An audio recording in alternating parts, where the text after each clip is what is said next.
If you've been trying to use core training to get back pain relief and have been failing miserably, today I'm gonna give you 3 mistakes that I see all the time when it comes to people trying to apply core strengthening to a painful back. It really doesn't matter your back pain history. It could be herniation, bulge, fusion, ruptured disc, whatever your situation might be. These mistakes are things you have got to address if you want to start seeing results. I don't wanna just leave you with mistakes that you're making. I wanna give you something that you can actually take to the gym tomorrow, if that's when you're working out, and apply core training to your routine in a way that's going to be better for a painful back situation. You can grab that free guide that I created at fitnessforbackpain.com/core blueprint. The first mistake you've got to stop making is training your core in isolation. This is typically what you see if you were to Google like best core workouts for abs. You'd see guys just hammering isolation-based exercises.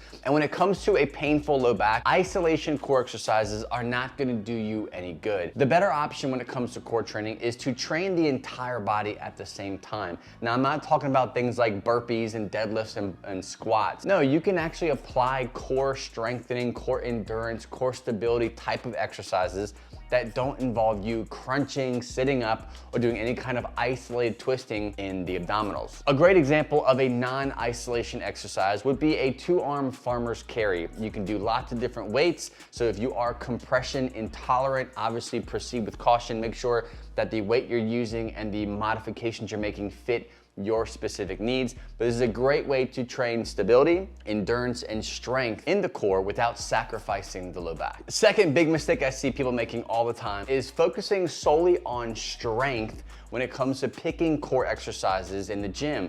They think if I can sit up with more weight on my chest, if I can hold a plank with more plates on my back for longer periods of time, that means my core is getting stronger, which means my back should be protected, which means my pain should go away. And that's just not the case. I don't know of any research that shows that a stronger core equals less back pain. It is beneficial, but the way I approach it is looking more at a coordination aspect. So when you are moving, when you are in the gym doing exercises, when you are around the house, when you are washing your car, cutting your grass, whatever you might be doing, and you're doing things that do involve a core brace, right? Whether it be deadlifting 500 pounds or grabbing your child off the ground. All of those incorporate some element of core bracing. So what you have to think about is when you're training your core, think first about how well do I incorporate and engage my trunk during movement. And you can actually test this right now. Figure out some kind of movement or exercise that causes pain.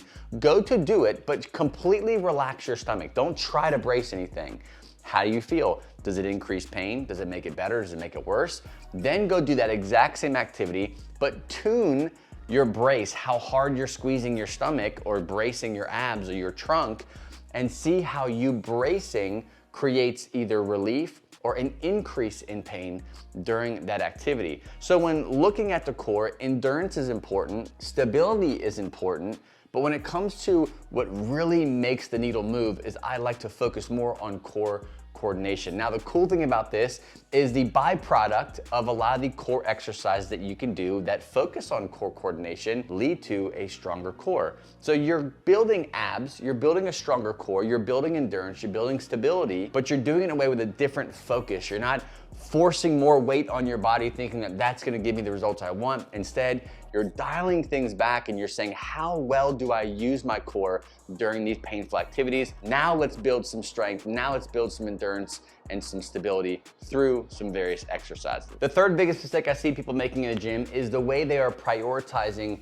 their core development, right? So stability, endurance, coordination, we're working on these things in the gym. But the problem is we usually leave the core training for the last part of the day, right? We're kind of done, we're exhausted. The booty pump class just really did us in this time.